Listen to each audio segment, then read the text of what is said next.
teman-teman, kalian tahu nggak sih kalau sebuah undang-undang itu sebenarnya nggak langsung jadi begitu saja? Benar atau tidak ya? Sebelum disahkan, ada proses panjang dan teknik khusus yang harus dilalui. Nah, perkenalkan, saya Nazia Lukiana dengan NIM belakang 114, dan di video ini, saya bersama teman-teman saya yaitu Tufania Zahra Rahmadani dengan NIM belakang 005, Nada Fikalo Elistra dengan NIM belakang 088, Naila Audi Zahra dengan NIM belakang 391, Ahmad Fadila Yasin Irawan dengan NIM belakang 292, Muhammad Fauzan Ramadan dengan NIM belakang 350, dan Farel Trayuwinata dengan NIM belakang 327. Video ini kami buat untuk memenuhi ujian akhir semester mata kuliah Ilmu Perancangan Perundang-undangan dengan dosen pengampu Dr. Irsyaf Marsal, SHMH. Di video ini, kita bakal bahas secara singkat, jelas, dan pastinya mudah dipahami tentang bagaimana sebuah perancangan perundang-undangan disusun. Mulai dari pengertiannya, contoh penerapan dalam undang-undang yang sudah berlaku, sampai teknik dan prosedur penyusunannya. Mungkin selama ini kita sering mendengar dengan istilah RUU. Tapi pernah nggak sih kepikiran sebenarnya RUU itu apa? Kenapa penyusunannya harus pakai teknik tertentu dan apa yang terjadi kalau RUU disusun tanpa perencanaan yang baik? Nah, lewat video ini, kita ingin nunjukin nih bahwa ilmu perancangan perundang-undangan itu penting banget karena menentukan kualitas undang-undang yang nantinya berlaku dan mengikat seluruh masyarakat. Harapannya, lewat video ini, teman-teman bisa lebih memahami bahwa proses pembentukan undang-undang itu tidak sederhana dan tidak bisa dilakukan dengan secara sembarangan.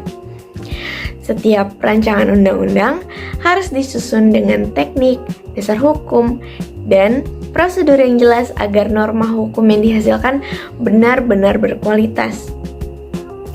Yuk, kita langsung mulai pembahasannya. Assalamualaikum warahmatullahi wabarakatuh. Perkenalkan, nama saya Vanessa Ramadhani dengan NIM akhir 005. Pada video kali ini, saya akan menjelaskan deskripsi mengenai rancangan perundang-undangan.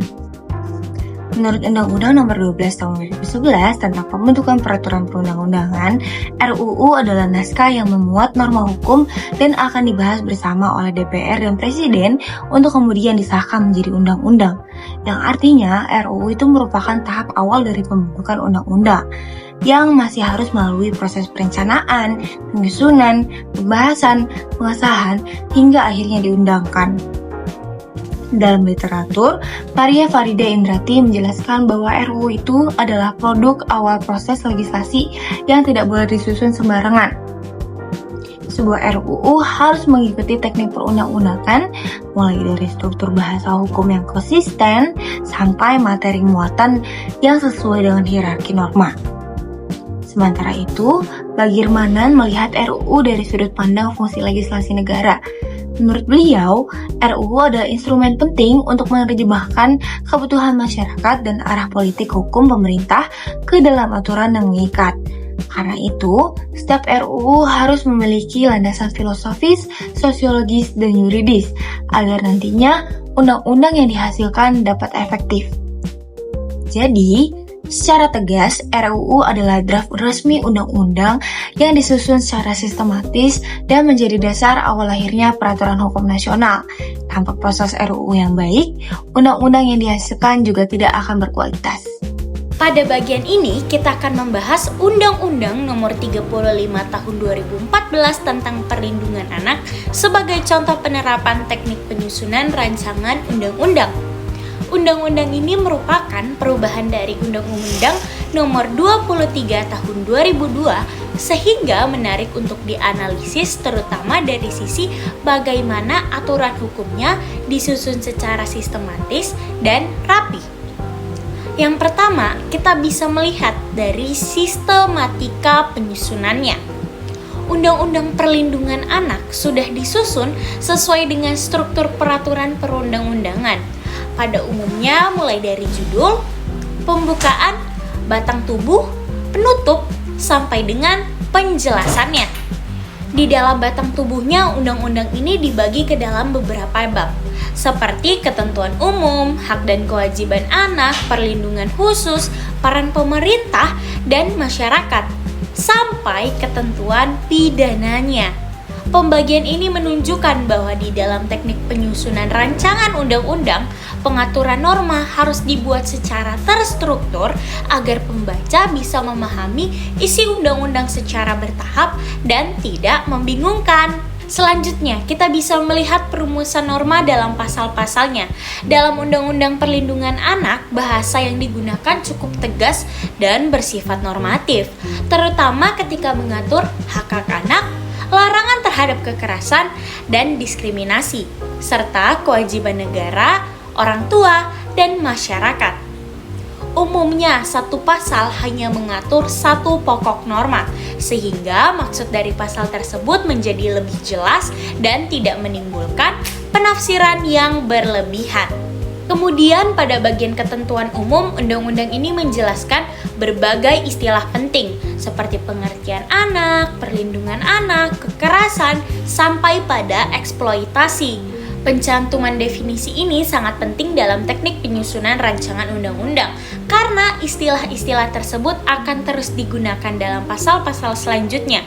Dengan adanya definisi yang jelas, maka makna istilah tidak berubah-ubah dan tidak menimbulkan multitafsir. Selanjutnya, jika dilihat dari asas pembentukan peraturan perundang-undangan, Undang-Undang Perlindungan Anak sudah mencerminkan beberapa asas penting. Tujuan undang-undang ini dirumuskan dengan sangat jelas, yaitu menjamin dan melindungi hak-hak anak. Selain itu, undang-undang ini juga mencerminkan asas kemanusiaan dan keadilan, serta dapat dilaksanakan karena mengatur peran konkret dari pemerintah dan lembaga terkait. Kejelasan rumusan juga terlihat terutama di dalam pengaturan perlindungan khusus bagi anak yang berhadapan dengan hukum, anak korban kekerasan, dan anak korban eksploitasi. Dari sisi konsistensi antar pasal, Undang-Undang Perlindungan Anak juga sudah cukup baik. Hak-hak anak diatur secara konsisten dari awal sampai dengan akhir. Dan pasal-pasal yang mengatur pelindungan khusus saling melengkapi satu dengan yang lainnya. Selain itu, tidak ditemukan pertentangan antara norma dan antar bab sehingga tujuan undang-undang tetap sejalan dengan materi muatan yang akan diatur. Selanjutnya, undang-undang ini juga memuat ketentuan pidana sebagai bentuk penegakan hukum. Ketentuan pidana dirumuskan secara jelas, mulai dari perbuatan apa saja yang dilarang, siapa subjek hukumnya, hingga ancaman pidananya. Hal ini menunjukkan bahwa dalam teknik penyusunan rancangan undang-undang, norma hukum tidak hanya bersifat imbauan, tetapi juga memiliki kekuatan mengikat dan memberikan efek jera bagi para pelaku ataupun bagi para pelanggarnya. Yang terakhir, pada bagian penutup dan penjelasan, Undang-Undang Perlindungan Anak mengatur mengenai ketentuan peralihan dan mulai berlakunya undang-undang. Sementara itu, bagian penjelasan berfungsi untuk memperjelas maksud dari pasal-pasal tertentu tanpa menambahkan norma yang baru, sehingga tetap sesuai dengan teknik penyusunan peraturan perundang-undangan. Selanjutnya, saya Naila Audi Zahra dengan NIM 2410611391 akan menjelaskan mengenai teknik perumusan norma. Teknik perumusan norma adalah cara atau metode dalam menyusun aturan hukum agar memiliki makna yang jelas, tegas, dan tidak menimbulkan multitafsir. Perumusan norma yang baik sangat penting karena akan menjadi pedoman bagi masyarakat dan aparat penegak hukum. Dalam perumusannya, norma hukum harus memenuhi beberapa prinsip. Pertama, menggunakan bahasa hukum yang baku, sederhana, dan sistematis. Kedua, rumusan norma harus memuat unsur subjek hukum, perbuatan yang diatur, serta akibat hukum yang jelas. Dan ketiga, norma harus bersifat konsisten dan tidak bertentangan dengan peraturan yang lebih tinggi. Dengan teknik perumusan norma yang baik, peraturan perundang-undangan dapat diterapkan secara efektif dan memberikan kepastian hukum bagi masyarakat. Penyusunan suatu rancangan undang-undang atau RUU tidak dapat dilakukan secara sembarangan, tapi harus mengikuti dasar hukum dan pedoman yang telah ditetapkan. Landasan yang paling utama adalah Undang-Undang Dasar Negara Republik Indonesia tahun 1945, khususnya pada pasal 20 dan 21, yang menegaskan bahwa kewenangan pembentukan undang-undang berada pada DPR dan Presiden. Ketentuan ini menjadi payung konstitusional yang paling penting bagi seluruh proses legislasi. Selain itu, penyusunan RUU diatur secara komprehensif dalam Undang-Undang Nomor 12 Tahun 2011 tentang pembentukan peraturan dan perundang-undangan, yang merupakan pedoman utama bagi teknik penyusunan, struktur materi, asas pembentukan, hingga tata cara pembahasan RUU. Aturan tersebut kemudian diperbaharui melalui Undang-Undang Nomor 13 Tahun 2022 yang memperkuat keterlibatan publik, mempertegas kewajiban naskah akademik, serta menyempurnakan proses harmonisasi peraturan. Untuk urusan teknis penulisan, penyusunan, dan format sistematika RUU, terdapat juga pedoman yang ditetapkan melalui Peraturan Menteri Hukum dan HAM. Dengan adanya dasar hukum tersebut, penyusunan RUU berjalan lebih terarah, konsisten, dan sesuai kaidah dalam pembentukan peraturan perundang-undangan yang baik. Baik, saya akan menjelaskan teknik penyusunan rancangan undang-undang atau yang disebut RUU yang umum digunakan dalam praktik perundang-undangan di Indonesia, merujuk pada teknik penyusunan peraturan perundang-undangan dalam UU 12 tahun 2011 beserta perubahannya. Yang pertama itu ada teknik perencanaan. Itu mencakup menyusun naskah akademik sebagai dasar ilmiah penyusunan RUU. Yang kedua ada melakukan identifikasi masalah, tujuan pembentukan, dan urgensi pengaturan. Yang ketiga ada melakukan harmonisasi dengan peraturan lain agar tidak terjadi tumpah tindih. Yang kedua ada teknik perumusan judul. Yang pertama itu ada judul harus singkat, jelas, dan mencerminkan isi RUU. Yang kedua ada menggunakan frasa undang-undang tentang. Yang ketiga itu ada teknik menggunakan singkatan kecuali yang sudah lazim. Yang ketiga ada teknik perumusan considerance. Yang pertama itu ada menyusun pertimbangan filosofis, sosiologis, dan yudiris. Yang kedua ada ditulis dengan frasa bahwa untuk setiap pertimbangan. Yang ketiga ada considerance, harus menunjukkan alasan perlunya RUU dibuat. Yang keempat ada teknik perumusan dasar hukum atau yang sering disebut dasar kewenangan.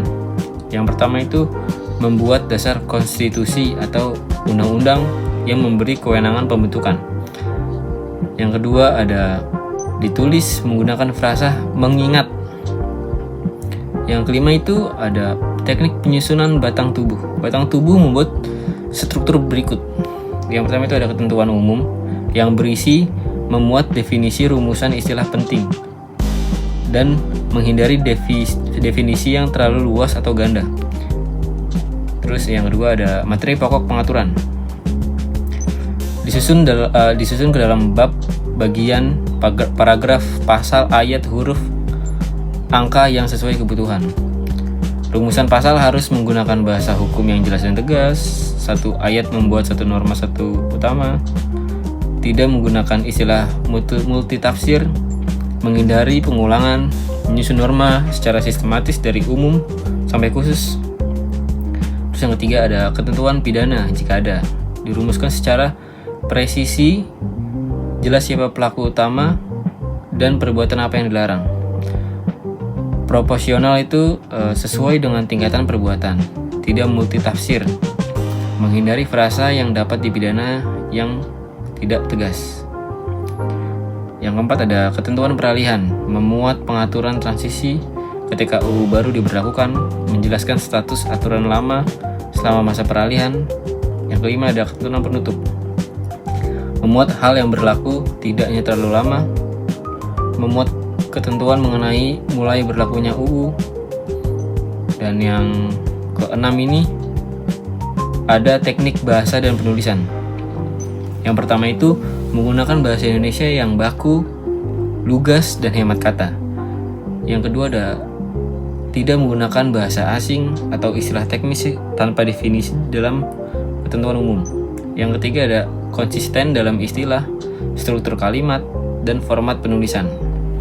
Yang ketujuh ada harmonisasi dan sinkronasi.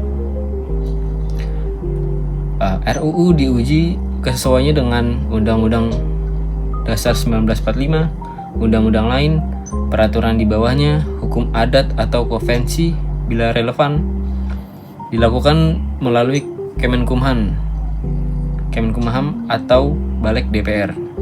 Yang ke-8 ada teknik penyusunan penjelasan. Teknik penyusunan penjelasan itu berfungsi menerangkan pasal, bukan menambah norma, menerangkan maksud, ruang lingkup, dan contoh penerapan, menggunakan struktur penjelasan umum dan penjelasan pasal demi pasal. Yang ke-9 ada teknik legal drafting final, melakukan proofreading bahasa, konsistensi istilah dan sistematika, mengecek nomor pasal, rujukan, dan format. Dan paling terakhir, menyusun naskah final yang siap dibahas dalam rapat DPR. Sekian dari saya, terima kasih. Saya Farel Tiwinata dengan NIM 24106111327. Sini saya akan menjelaskan tentang prosedur penyusunan RUU rancangan undang-undang. Jadi yang pertama, yaitu dari inisiatif atau RUU dapat diinisiasi oleh DPR, yaitu Dewan Perwakilan Rakyat, Presiden, lalu DPD, Dewan Perwakilan Daerah. Selanjutnya, inisiator dapat mengajukan proposal RUU kepada lembaga yang terkait. Lalu yang kedua, ada pembentukan tim oleh penyusun RUU yang dibentuk oleh inisiator yang terdiri dari ahli hukum, pakar terkait, dan stakeholder terkait. Nah, tim penyusun bertugas untuk menyusun draft RUU. Lalu yang ketiga ada pengumpulan data, yang dimana tim penyusun mengumpulkan data dan informasi terkait dengan materi RUU seperti data statistik, penelitian, dan pendapat ahli. Lalu yang keempat ada di pembahasan. Nah, tim penyusun membahas dan menyusun draft RUU dengan mempertimbangkan yang pertama yaitu aspek hukum, yang kedua ada aspek sosial, dan yang ketiga ada aspek ekonomi. Lalu tahap yang kelima yaitu konsultasi publik. Draft RUU dikonsultasikan dengan masyarakat, stakeholder, dan ahli-ahli yang terkait. Konsultasi publik bertujuan untuk mendapatkan masukan dan pendapat dari masyarakat.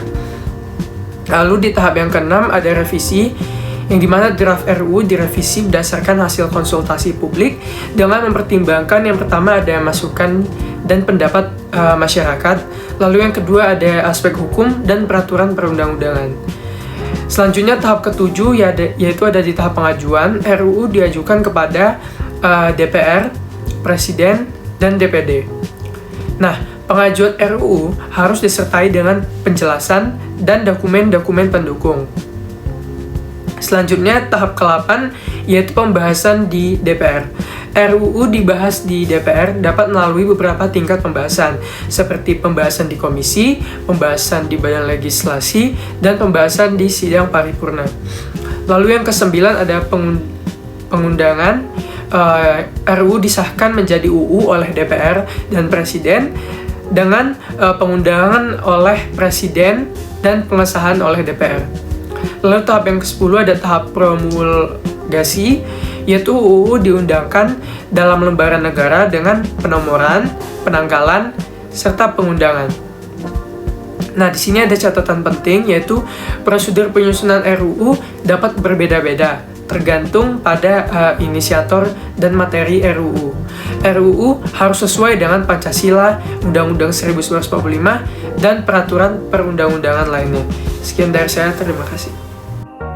Nah, dari seluruh pembahasan yang sudah kita sampaikan, bisa kita simpulkan bahwa rancangan undang-undang merupakan tahap awal yang sangat penting dalam pembentukan undang-undang.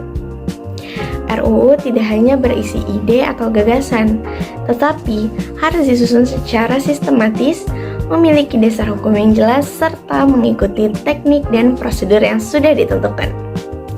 Mulai dari pengertian RUU, analisis contoh undang-undang, teknik perumusan norma, dasar penyusunan, teknik penyusunan, hingga prosedur pembentukannya, semua saling berkaitan dan tidak bisa dipisahkan satu sama lain. Kalian bisa bayangin gak sih kalau satu undang-undang disusun tanpa perencanaan dan teknik yang baik? Benar atau tidak, justru disitulah potensi konflik norma dan ketidakpastian hukum bisa muncul. Karena itu, ilmu perancangan perundang-undangan menjadi sangat penting karena berperan memastikan bahwa setiap peraturan yang dibentuk tidak hanya sah secara hukum, tetapi juga jelas, konsisten, dan dapat diterapkan di masyarakat. Sekian video dari kami. Terima kasih sudah menonton. Semoga penjelasan ini bermanfaat dan bisa menambah pemahaman kita semua tentang pentingnya perancangan peraturan perundang-undangan.